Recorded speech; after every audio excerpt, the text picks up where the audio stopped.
ஆண்டவரும் இரட்சகருமான இயேசு கிறிஸ்துவின் ஈடு இணையற்ற நாமத்தில் அன்றன்றுள்ள அப்பம் வாசகர்களுக்கு எங்கள் அன்பின் வாழ்த்துக்கள். 2025 ஆண்டு ஜூலை மாதம் 6ஆம் தேதி ஞாயிற்றுக்கிழமைக்குரிய தின தியானம். இன்றைய தலைப்பு யுத்த வீரனாய்.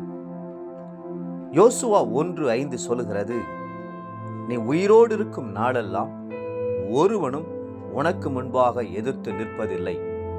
நான் மோசேயோடு இருந்தது போல உன்னோடும் இருப்பேன். நான் உன்னை விட்டு விலகுவதும் இல்லை, உன்னை கைவிடுவதும் இல்லை. யுத்த வீரனான யோசுவாவுக்கு கொடுத்தது போலவே இன்றைக்கு ஆவிக்குரிய யுத்தம் செய்து கொண்டிருக்கிற நமக்கும் கூட கர்த்தர், நீ உயிரோடு இருக்கும் நாளெல்லாம் ஒருவனும் உனக்கு முன்பாக எதிர்த்து நிற்பதில்லை என்று வாக்குத்தத்தம் கொடுக்கிறார்.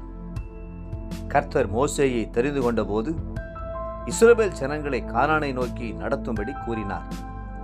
ஆனால் யோசுவாவை தெரிந்து கொண்ட போது யுத்த வீரனாய் கானானில் உள்ள 7 ஜாதிகளையும் 31 ராஜாக்களையும் மேற்கொண்டு அதை சுதந்தரித்து இஸ்ரவேலருக்கு பங்கிட்டு கொடுக்க வேண்டும் என்று பணித்தார். இஸ்ரவேல் ஜனங்கள் எகிப்திலே அடிமைகளாய் இருந்தார்கள். மோசேயினுடைய தலைமையிலே பிரயாணிகளாய் மாறினார்கள். ஆனால் யோசுவாவின் தலைமையிலோ அவர்கள் பலத்த வீரர்களாய் மாறினார்கள். இதுபோலவே நாம் ரட்சிக்கப்படுவதற்கு முன்பாக பாவ அடிமைத்தனத்திலே வாழ்ந்தோம். கிறிஸ்துவை ஏற்றுக்கொண்ட போதோ அவர் பரம கானானாகிய பரலோக ராஜ்யத்தை நோக்கி நம்மை வழிநடத்தி கொண்டு வருகிறார்.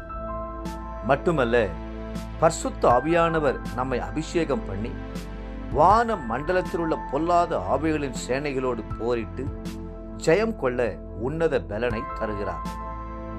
சாத்தான் தனக்கு கொஞ்ச காலம் மாத்திரமே உண்டு என்று அறிந்து அதிகமான அசுத்த ஆவிகளை சேனை சேனையாய் பூமியிலே இறக்கி கொண்டிருக்கிறான். பரிசுத்த வான்களோட கடுமையான போர் தொடுத்து கொண்டிருக்கிறான். ஒவ்வொரு விசுவாசியின் மேலும் அக்கினியாஸ்திரங்களை எய்து கொண்டே இருக்கிறான்.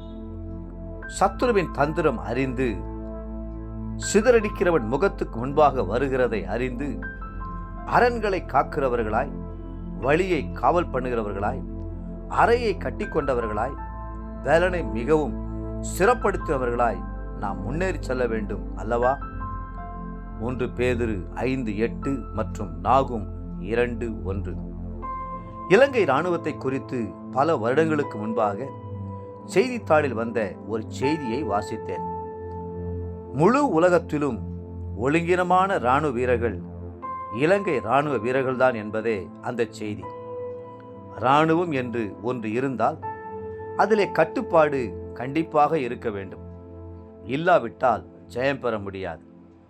அப்படியானால் கர்த்தருடைய சேனையிலே நின்று கொண்டிருக்கிற நமக்கு எவ்வளவு அதிகமான கட்டுப்பாடு தேவை? ஒவ்வொரு தேவனுடைய பிள்ளைக்கும் ஒழுக்கம் மிகவும் அவசியம்.